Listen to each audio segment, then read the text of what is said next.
So what we're going to do right now is explain to you and break down some of the elements in this song, Playing With Fire, which is off the Kick, Snare and Idea Part 1 EP.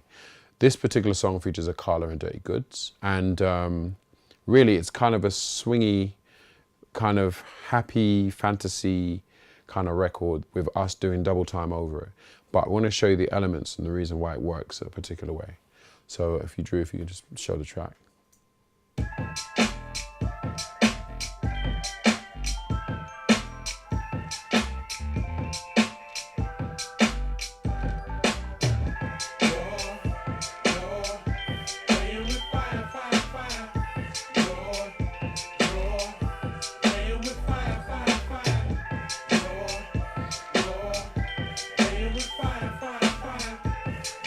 Yeah.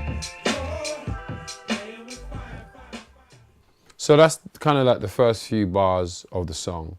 What I want to do now is just play you what was coming from the MPC, because not all of the samples coming from the MPC. So at the moment, what's coming from the MPC is pretty much this. So I started this here, kind of built around the sample, has a kind of a looping vibe to it. Boom, boom. So the way it is pretty much kicks are here, snares are here. So we've got to have a little thing. So it's all here. We play around with it. Let me stop it. So the vibe of it for me, I wanted to kind of get this, when you get down in the woods today, you forever good.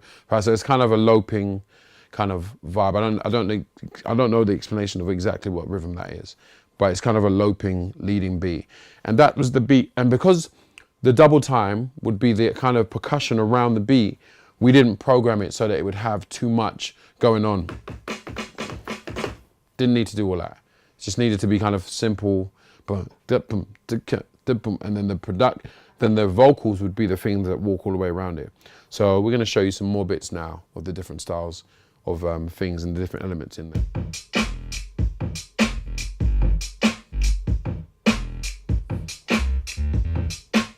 It's behind the beat. But you know, most people that do music know how to do this. Cool. So that's the bass line. We have a Fender Rhodes piano, which has been processed. So this was played by Amp Fiddler.